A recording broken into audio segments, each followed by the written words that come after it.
어서오세요. 어? 허니문이다. 허니문은 도서관에서 무슨 일이야? 영어책을 빌리러 왔다고? 음? 생각보다 멋진데? 나는? 나는 지금 알바생. 도서관에서 알바하는 중이야, 오후쯤에는. 조용한 시간을 보내는 것도 좋아하고, 아무도 방해 안 하는 곳이 좋아하니까. 근데 내가 책 찾아주는 거 도와줄게. 무슨 책 원하는데? 짧고, 읽기 쉬운. 그럼 내가 지금 읽고 있는 책 허니문한테 추천해도 될까? 나 지금 The Island of Dr. Moreau? Moreau? 맞나 이거? 이것을 내가 지금 읽고 있는 중인데 사실 어떤 책인지는 잘 몰라. 그냥 골라봤어. 내가 좀 읽어줘도 괜찮을까?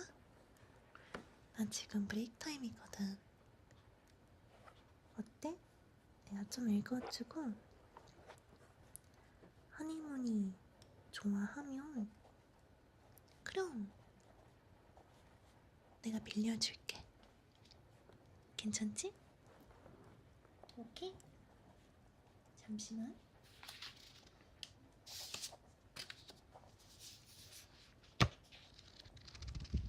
책은 페이지가 100.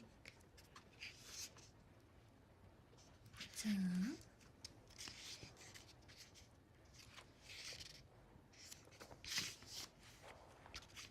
129.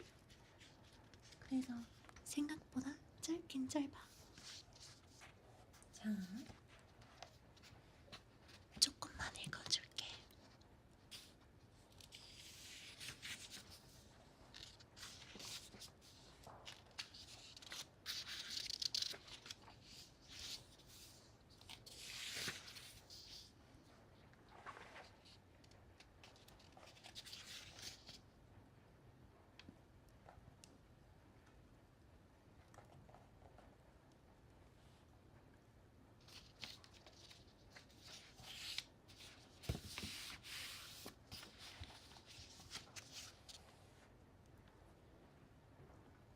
오케이, 준비됐나요? Alright, Chapter 1. In the dinghy of the Lady Vane. I do not propose to add anything to what has already been written concerning the loss of the Lady Vane. As everyone knows, she collided with the derelict when 10 days out from Callao. The longboat with 7 of the crew was picked up 18 days after by H.M. gunboat Myrtle, and the story of their privations has become almost as well known as the far more terrible Medusa case. I have now, however, to add to the published story of the Lady Vane another as horrible and certainly far stranger. It has hitherto been supposed that the 4 men who were in the dinghy perished, but this is incorrect. I have the best of evidence for this assertion. I am one of the 4 men. But, in the first place, I must state that there never were 4 men in the dinghy. The number was 3. Constance, who was seen by the captain to jump into the gig. Daily News, March 17, 1887. Luckily for us, and unluckily for himself, did not reach us. He came down out of the tangle of ropes under the stays of the smashed bowsprit. Some small rope caught his heel as he let go, and he hung for a moment, head downward, and then fell and struck a block or spar floating in the water. We pulled towards him, but he never came up. I say luckily for us he did not reach us, and I might also add luckily for himself, for there were only a small breaker of water and some sudden ship biscuits with us. So sudden had been the alarm, so unprepared the ship for any disaster. We thought the people on the launch would be better provisioned, though it seems they were not, and we tried to hail them. They could not have heard us, and the next morning, when the drizzle cleared, which was not until past midday, we could see nothing of them.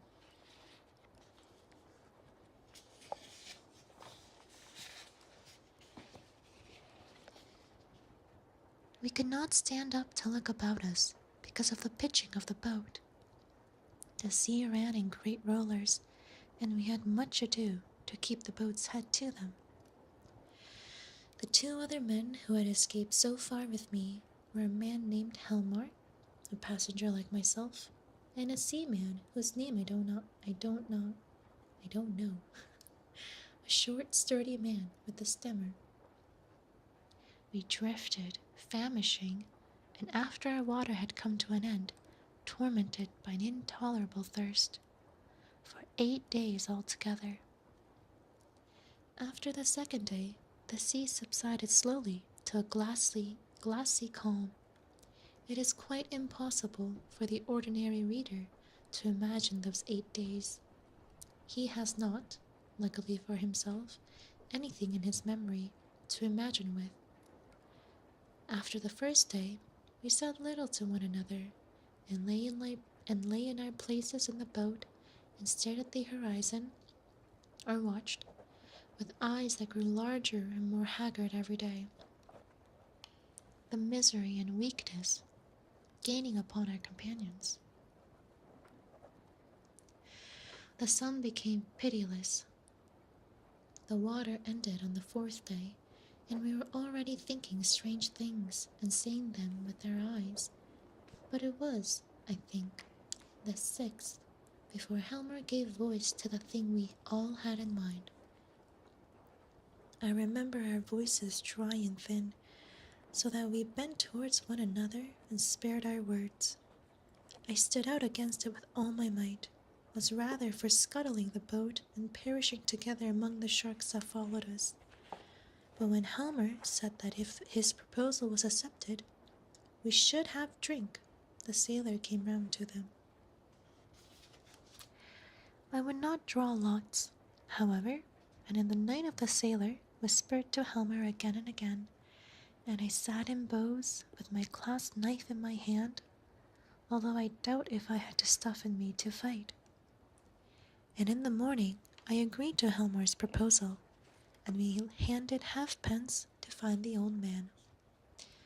The lot fell upon the sailor, but he was the strongest of us and would not abide by it, and attacked Helmar with his hands. They grappled together and almost stood up. I crawled along the boat to them, intending to help Helmar by grasping the sailor's leg, but the sailor stumbled with the swaying of the boat, and the two fell upon the gunwale and rolled overboard together. They sank like stones. I remember laughing at that and wondering why I laughed. The laugh caught me suddenly, like a thing from without. I lay across one of the thwarts for I know not how long, thinking that if I had the strength, I would drink sea-water and madden myself to die quickly. And even as I laid there, I saw, with no more interest than if it had been a picture, a sail come up towards me over the skyline. My mind must have been wandering, and yet I remember all that happened quite distinctly. I remember how my head swayed with the seas, and the horizon with the sail above it danced up and down. But I also remember as distinctly that I had a persuasion that I was dead, and that I thought what a jest it was they should come too late, by such a little, to catch me in my body. For an endless period, as it seemed to me, I lay with my head on the thwart, watching the dancing schooner. She was a little ship, schooner rigged fore and aft, come up out of the sea. She kept tacking to and fro in a widening compass, for she was sailing dead into the wind. It never entered my head to attempt to attract attention, and I do not remember anything distinctly after the sight of her side, until I found myself in a little cabin aft. There is a dim half-memory of being lifted up to the gangway, and a round countenance, covered with freckles and surrounded with red hair, staring at me over the bulwarks. I also had a disconnected impression of a dark face with extraordinary eyes close to mine, but that I thought was a nightmare until I met it again. I fancy I recollect some stuff being poured in between my teeth, and that is all.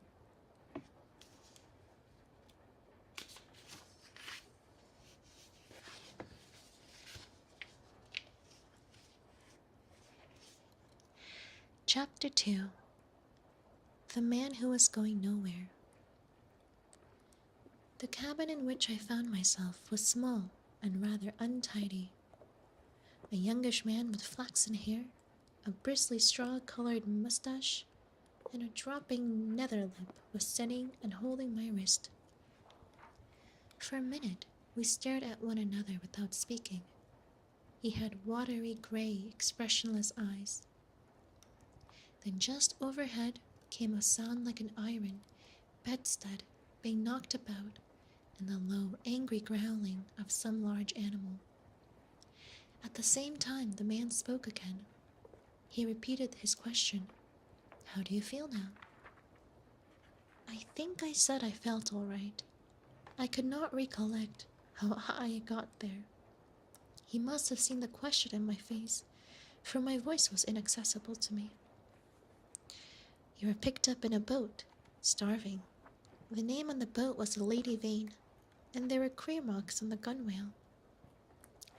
At the same time, my eye caught my hand, so thin that it looked like a dirty skin purse full of loose bones, and all the business of the boat came back to me.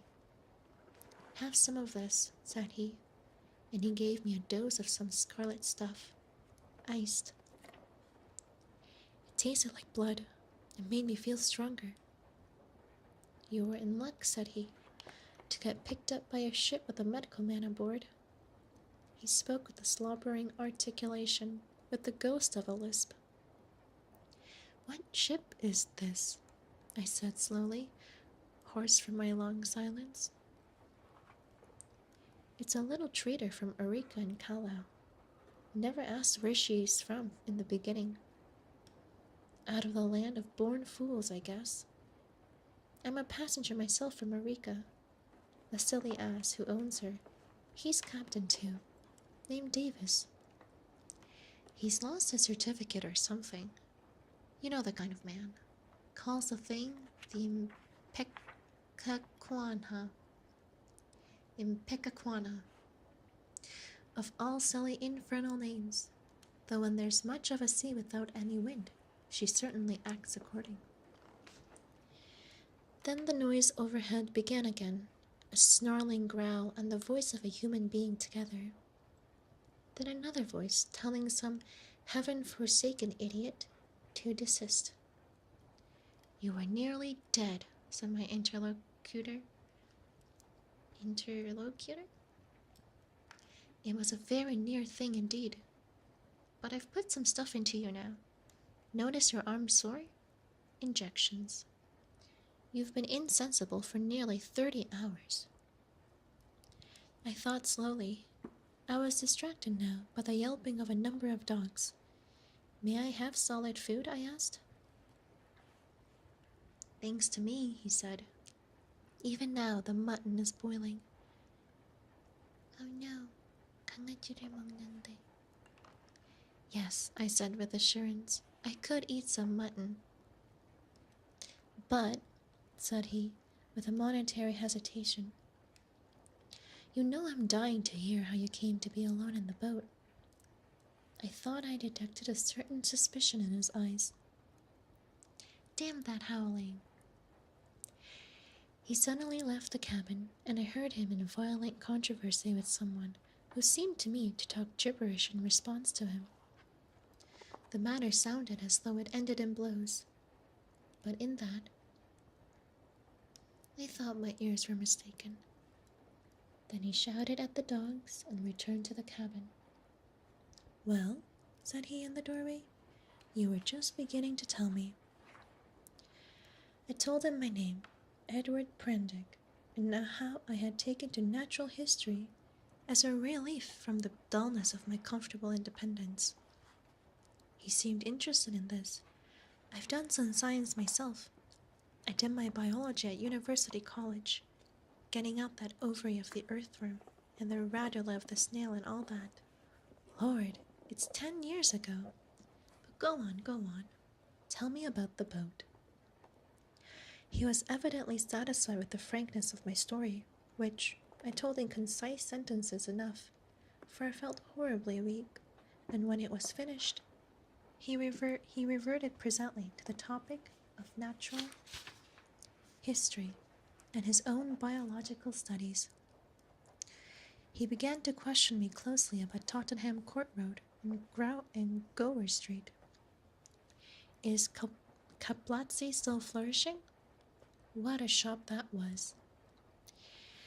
He had evidently been a very ordinary medical student and drifted incontinently to the topic of the music halls. He told me some anecdotes. Left it all, he said, 10 years ago. How jolly I used to be. But I made a young ass of myself. Played myself out before I was 21. I dare say it's all different now, but I must look up that ass of a cook and see what he's doing to your mutton. The growling overhead was renewed, so suddenly and with so much savage anger that it startled me. What's that? I called after him, but the door had closed.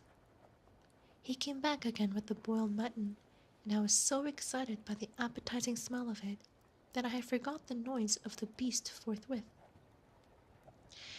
After a day of alternate sleep and feeding, I was so far recovered as to be able to get from my bunk to the scuttle and see the green seas trying to keep pace with us. I judged the schooner was running before the wind. Montgomery, that was the name of the flaxen-haired man, came in again as I stood there, and I asked him for some clothes. He lent me some duck things of his own, for those I had worn in the boat, he said, had been thrown overboard. They were rather loose for me, for he was large and long in the limbs. He told me casually that the captain was 3 parts drunk in his own cabin.